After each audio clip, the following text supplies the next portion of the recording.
Holly, and have you ever wondered, why do cats have bells on their collars? Well, I have the origin story for you. Do you know what origin means? It's the time and place where something starts. So, for today's tale, I'm going to tell you the story of Belling the cat, which is based off of Aesop's fable. Are you ready? Once upon a time, way back before even your grandparents were born, there lived on a little farm a mean old cat. This cat was big and fat, thanks to all the field mice he had caught and ate. But that left one problem. There were less field mice. And that's where our story begins. One rainy, gloomy day, the field mice were having a memorial service for one of their fallen fellow mice. They looked around and, oh no! There were only 3 mice left in their field. That meant the old farm cat had gobbled them all up. Gray Mouse stood up and announced, "It's time! We must figure out a way to stop the cat." White Mouse shouted, "Let's squash him! Or maybe pull out all of his sharp claws." Gray Mouse, the oldest of the 3 mice, was wise. "Silly mouse, we cannot squish the cat. He's much larger than we are, and we certainly cannot catch him to pull out his claws without being eaten alive. Besides, if we get rid of the cat, the farmer will just get another. We must put our heads together and figure out a way to save ourselves without harming the cat." White Mouse threw up her hands. "Perhaps we just move and find a new field." Gray Mouse shook his head. "No, that won't do. At least here we know the cat is the enemy. In a new field, we will be faced with new predators hunting us." Brown Mouse, who had been quietly thinking, stood up and said, "Perhaps we should just become quieter so that we can be the ones sneaking around, and stronger and faster so that we might outrun the cat if our sneaking doesn't work." So the next day, the mice started working out, lifting heavy rocks, sprinting from one tree to another, and practicing the art of tiptoe. White Mouse, being the youngest, craziest, and fastest of the 3 mice, decided that evening to sneak into the farmer's kitchen for some cheese. That way she could get a delicious treat and test out their training. She tiptoed quietly into the house, behind a chair leg, under the rug, up the drawers, and grabbed a chunk of cheese off the kitchen counter. On her way back down, she was so excited that she forgot all about the art of tiptoe. What a big mistake. The mean old farm cat, sleeping in the corner, opened one eye, spotted the mouse, and pounced. White Mouse ran and ran as fast as she could. She even dropped the cheese in an effort to lose that cat. When she got back to the other mice, she was panting. "Shoo! I think we need a new plan. That cat sure is fast. I'm the fastest of us mice, and I barely escaped with my tail intact." Brown Mouse spoke up. "What if we set up surveillance on the cat? Take turns keeping a watch on him from afar. When he's away, we can let the others know." White Mouse, still out of breath, said, "But we would have to keep an eye on him at all hours of the day and night. That's a lot of time. There are 24 hours in a day and only 3 of us. Gray Mouse spoke up. Let's give it a try. I will go first. In the early morning, I will sneak into the house and I will watch the cat from afar. And so he did.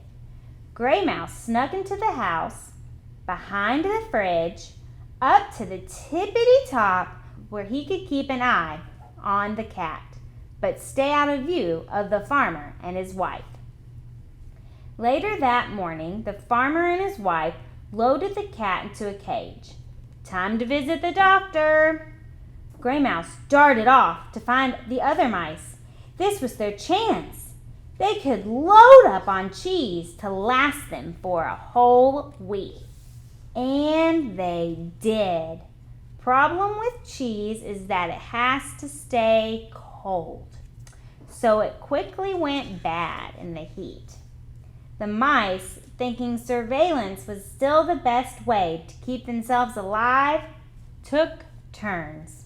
It went okay for a couple of days, but the cat really didn't leave much.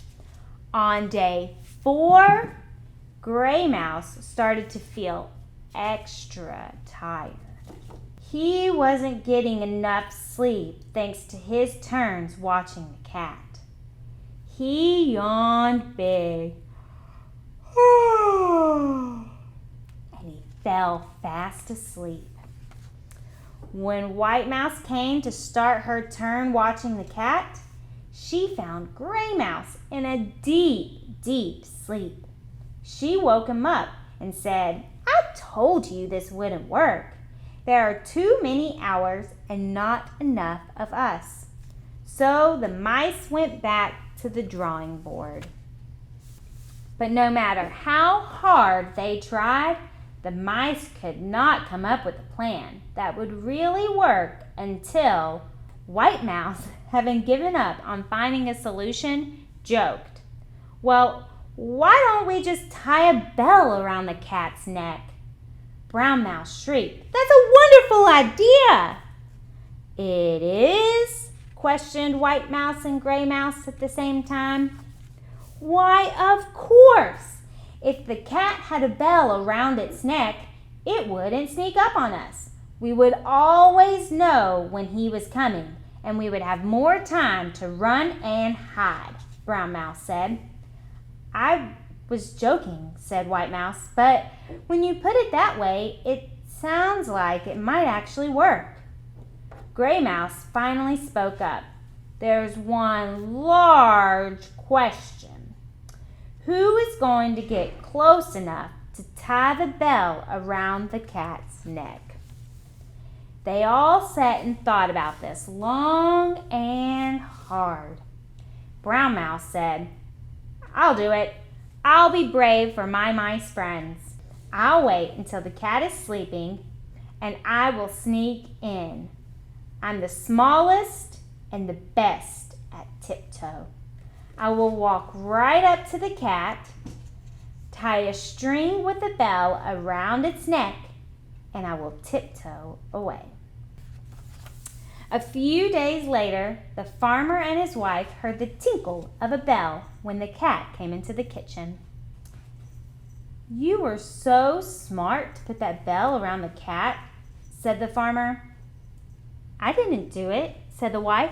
I thought you did. That's weird. Well, nevertheless, let's leave it. I can always find him now when he's hiding from bath time. And from that day on, the mice never had to worry about getting caught by that mean old cat again.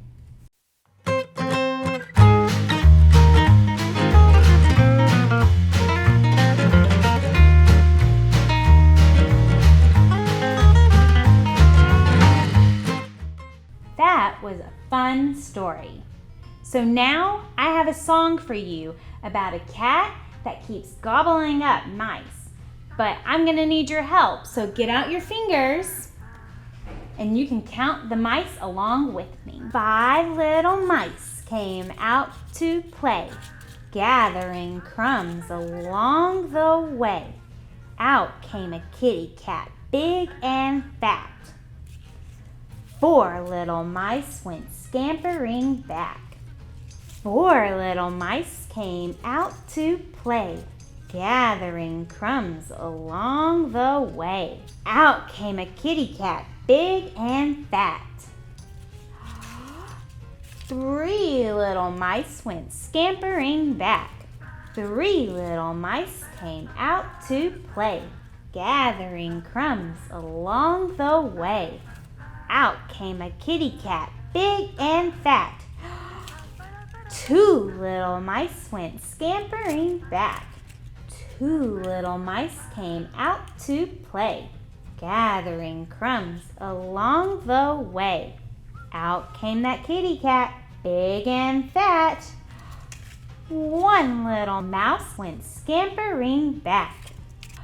1 little mouse came out to play, gathering crumbs along the way. Out came a kitty cat, tink, tink, tink. 1 little mouse went wink, wink, wink. That was fun! Thanks for joining me for today's tale. So make sure you like our Facebook and subscribe to our YouTube channel for more virtual programs. Have a great day!